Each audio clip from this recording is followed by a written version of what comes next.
The SpongeBob SquarePants movie.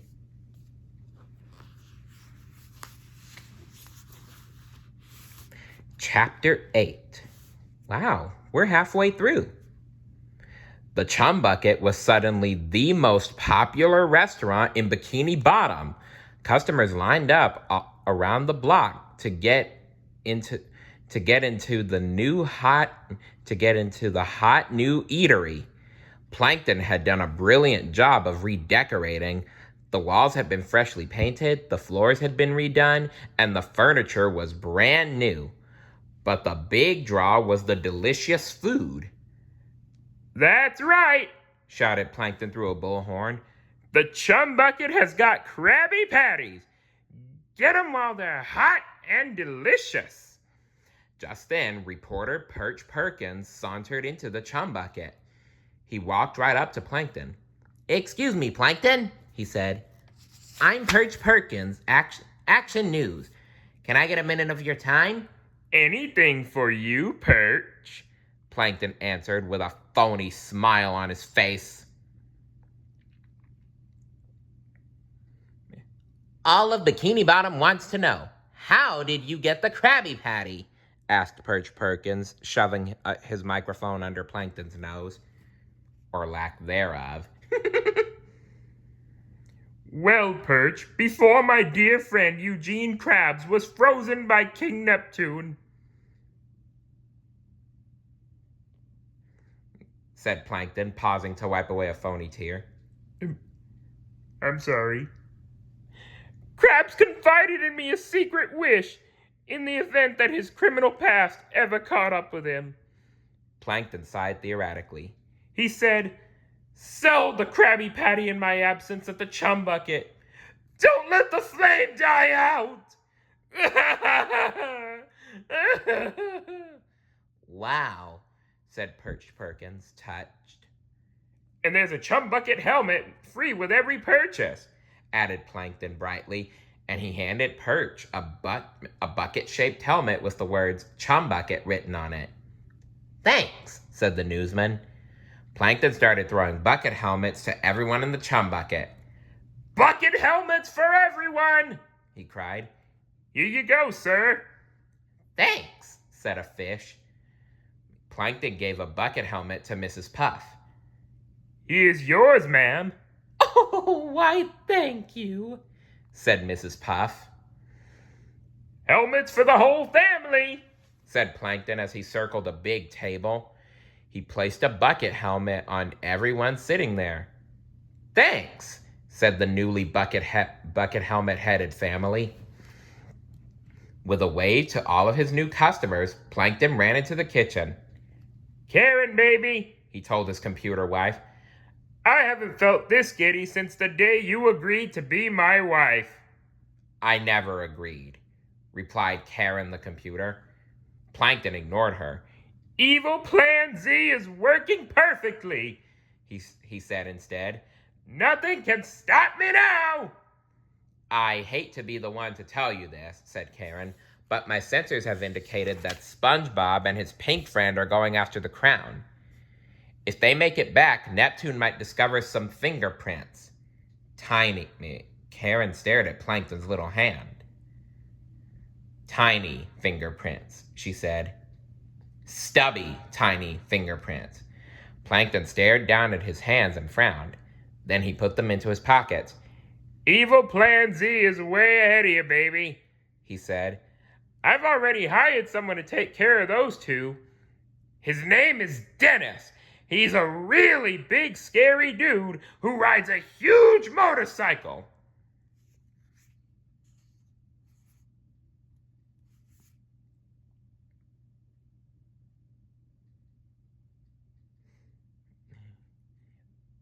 Back at the gas station near the county line, a huge motorcycle pulled up to the pump. Behind the handlebars sat Dennis, a really big, scary dude. Cutting the engine to a rumble, Dennis spied a spot on the concrete. He lowered the brim on his cowboy hat and crunched down. Then he sniffed the concrete. "Mustard," he murmured. "Hey, mister!" hooted Lloyd, the gas station attendant. "Does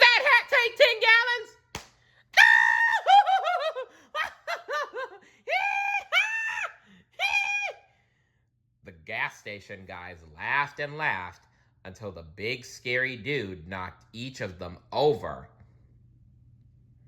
Flat on their backs, Floyd and Lloyd were in no position to be laughing. Not so very far down the road, SpongeBob and Patrick trudged along.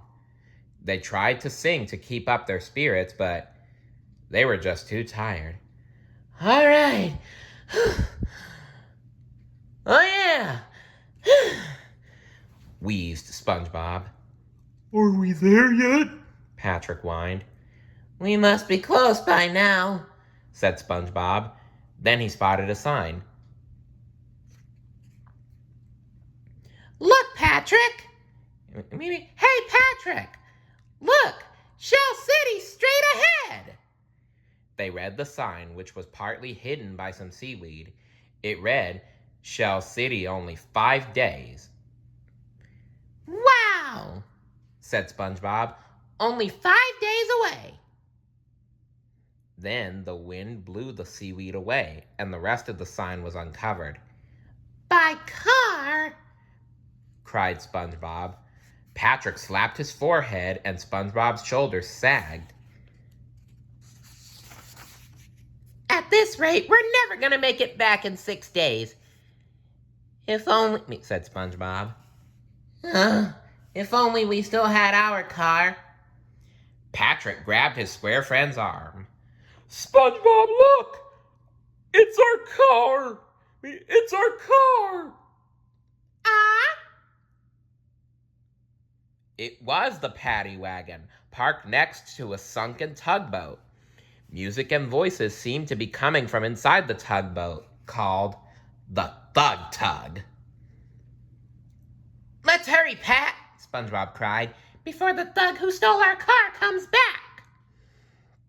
But when they reached their car, something important was missing. The key! SpongeBob cried. Where do you think it is? Patrick asked. SpongeBob faced the tugboat just as a terrified fish was tossed through the window.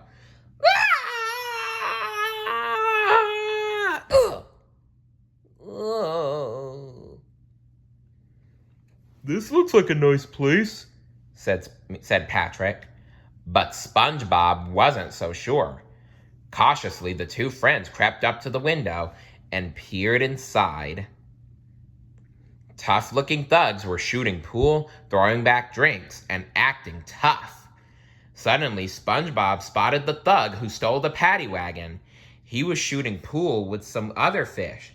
Hanging from his belt, SpongeBob spotted a gleaming object. There it is, Pat! The key! Cried SpongeBob. Then he frowned.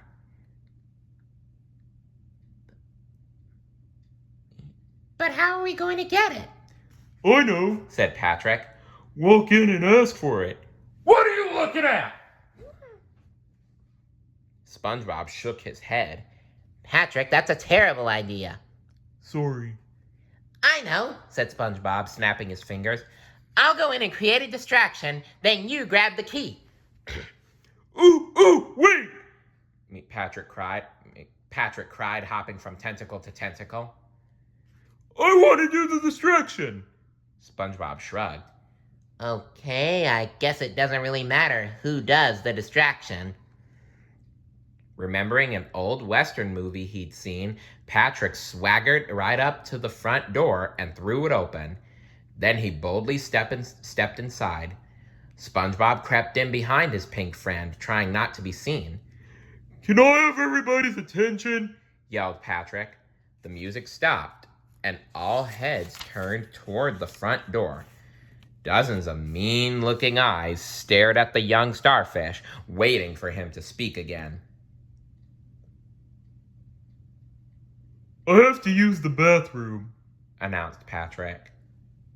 Really, Patrick? That's all you had to say?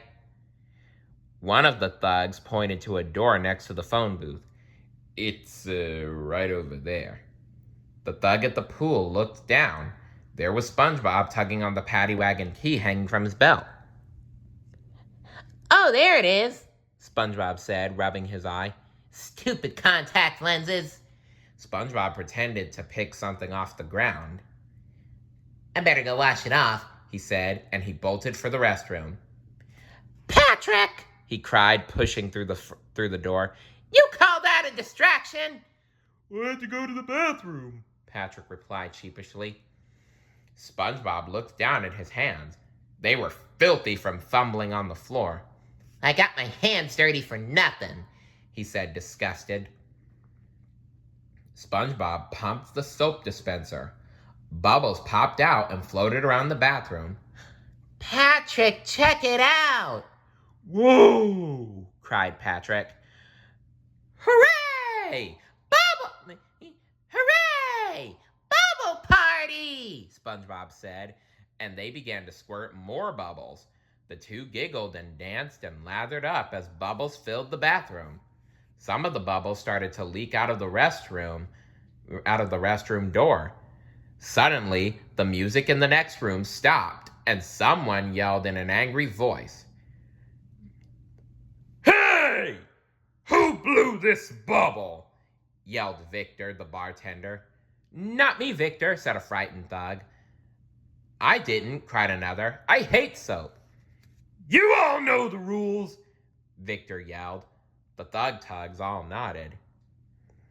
Any and all bubble-blowing babies get kicked out of the bar, said one of the thugs. That's right, roared Victor. So who blew it?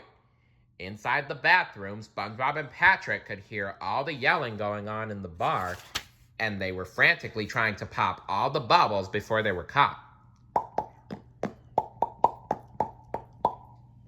So, nobody knows, eh? Said Victor, looking around. Well, I know that somebody in here is a bubble blower.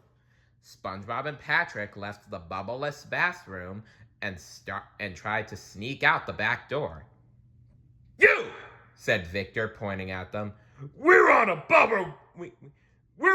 bubble blower hunt, and don't think we don't know how to weed 'em out. Victor had everyone in the tugboat line up so he could inspect them. When everyone was in a neat row, he turned to his disc jockey. DJ, time for the test, he called. The DJ fumbled behind the speaker and put on the Goofy Goober theme song. No bubble blower can resist singing along to this, Victor snarled. SpongeBob, Patrick whined. It's the Goofy Goober theme song. I know, said SpongeBob. The music began to play loudly, and SpongeBob and Patrick we struggled desperately against the urge to sing along. One of the tough guys coughed, and Victor rushed up to him. It was you, he cried. You're the bubble-blowing baby. No, the thug said. I only coughed, I swear. Sneering, Victor moved down the line. Nobody had cracked yet, so Victor called to the disc jockey. DJ, turn it up louder! The music swelled, filling the tug with the perfect sing-along tune. Sweat was pouring down SpongeBob's head. His foot began to tap, but he managed to step on it with his other foot. Patrick appeared ready to break. Don't sing along, Patrick, SpongeBob whispered. I'm trying, Patrick said. I'm trying so hard. SpongeBob looked up to see Victor towering over him.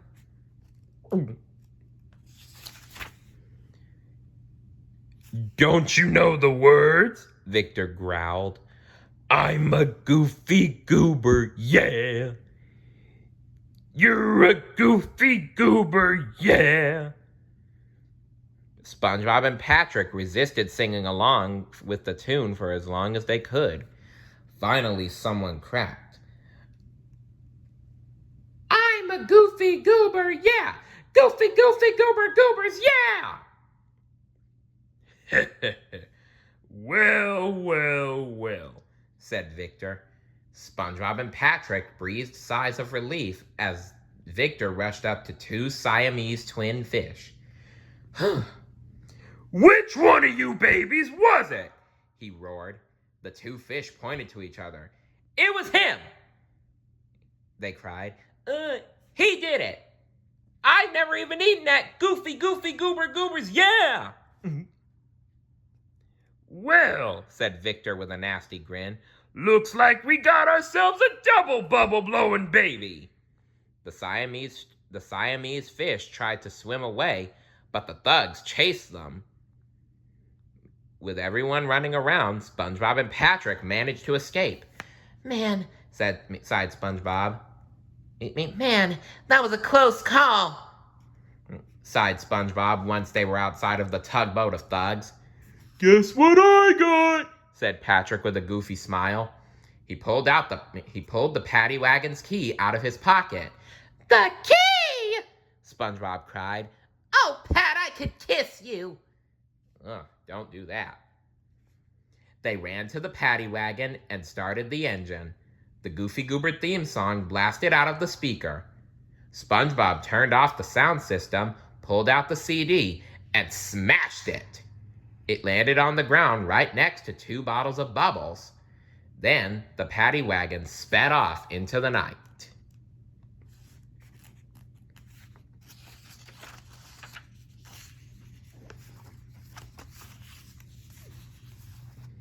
Stay tuned for Chapter 9.